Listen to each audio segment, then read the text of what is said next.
Okay, everybody, this is my spoiler review of The Institute, Episode 3. Please, no book spoilers in the comments. I have not read the book myself, so let's keep those somewhere else. I also want to mention I interviewed Ben Barnes and Joe Freeman about The Institute, so check out that interview down below in the comment section. It was a really fun time and I think you'll like. And please follow me at Steve Varley Show on Instagram as well. It will help in so many ways, and I do a bunch of fun stuff on there as well. So with this episode, we'll break down everything that happens in the Institute, and then we'll go to everything going on with Tim. So Luke has more tests right at the start of this episode, and he gets another shot. And we see that he does see the dots on the screen, but he doesn't say anything. And he's been giving information from one character to not say anything when he sees him and stay as long as he can in the first half, not the back half. But another character says to be honest, so you don't really know what the right way is yet. And it's so funny that the doctor's assistant, Tony, is just this like pure evil person. But I guess I don't mind it as much in a Stephen King type story because you always have these type of characters, and we're probably going to learn more about Tony. But you see that he ends up shocking Luke for not obeying what they're saying to do. And then we bring Avery into the fold now, who's a really strong telepath. Right away, he outs that Luke likes Kalisha and that Kalisha likes Nikki and that Nikki doesn't care. And he mentions that Nikki was really hurt when he was little and why he probably has problems opening up to people, which I thought was interesting. And I hope we learn more about all of these kids' backstories. But they have to control Avery right away because he has such a strong power of reading minds that they need to get him in check. But Kalisha, we see, saw the dots in the dream box, so this means she is on her way to the back half soon. I can't wait till we see the dream box for Luke and go through that experience because it's been hyped up a lot already. Now, Avery's telepathic powers, we see, can travel through this hallway of the building and then out the door through this drone shot they use that has a sound effect like a drone. And it's this hum they talk about. And it leads his mind going to where Eddie is outside, and this is why she'll reference later to Tim that they try to get into her mind. So we're seeing how strong Avery is in all these different situations and how far he can actually travel. We'll see him do this with the dog later on, which we'll get to. But I want to take a minute to talk about what's going on with the people who work at the Institute, and we see that Hendrix is lying to Sigsby because he's talking down how special Luke is to her and that, oh, you were right, Sigsby, he's not worth the hype. But this she's catching on to, and that's why she watched the security footage of Hendrix and Stackhouse from the last episode talking without her about Ellis, and she notices that the camera was muted, and Stackhouse blatantly looks into the camera screen, which was a dumb move by him, so it makes it so suspicious to her. She knows they're doing something behind her back. So what does Sigsby do? She calls Frank Lapidus, aka the boss in the show, and tells him that Stackhouse is a security risk.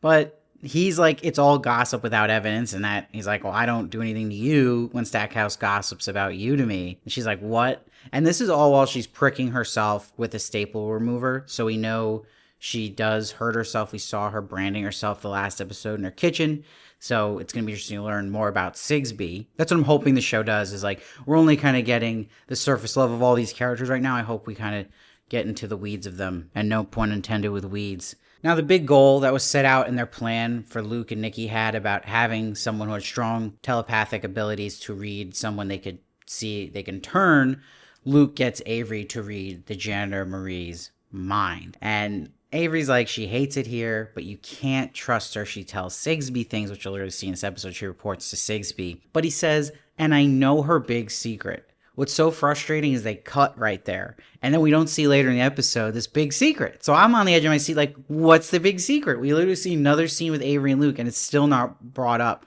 This is a big no-no to me in TV shows. You can't just dangle a really, juicy fruit and then pull it away like that, especially if there wasn't anything blocking Avery from saying that. He could have just told Luke in that moment. Even if Marie's on him, she could have told him in the playground later on. So really frustrating the show did that. It doesn't make a lick of sense. But I'd love to hear your theories on what her secret is. Now we see a cool scene where Avery travels into the mind of a guard dog. So he's getting the point of view of a dog.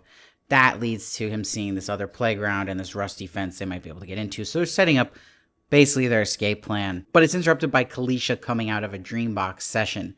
I connected the hum. You will see me no more, she says. So this is now going from Iris, we saw last episode, sent to the back half. Now being Kalisha going to the back half, and I'm sure next episode we'll get more into what's going on in the back half. But at her graduation ceremony, which is always the ceremony that's like a happy birthday, Avery tells Kalisha they will stay in touch because they both have their TP getting stronger. So we already see that at the end of the episode happening, where he's following her and then eventually loses touch with her. But you see Luke starts to plant a seed in Marie's head, where he goes, you hate these graduations, it's not too late. And then it's kind of silly scene where Nikki just gets up and tries to stop them taking Kalisha, even though he was a guy with Luke making plans to do something smart. He's just all instinct here and emotion, and he gets shocked by Tony, evil Tony. So she will go to the back half now. Interesting stuff. It is moving the plot along. It's not the most entertaining stuff. There's something so just empty about the show so far, but I guess that's the point because they're in this cold institute. But I do want a little more about the characters. I don't like them dangling that fruit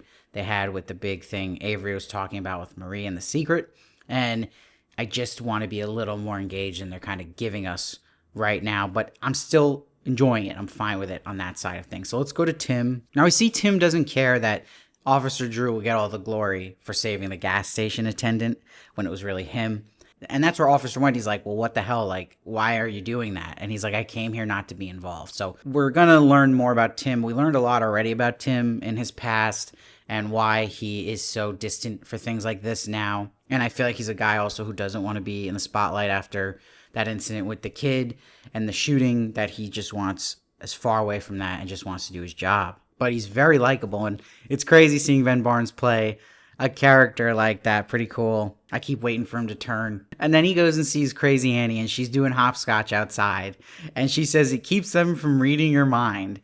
And she also says that because Tim was born in the 80s, he can't hear the hum that she heard.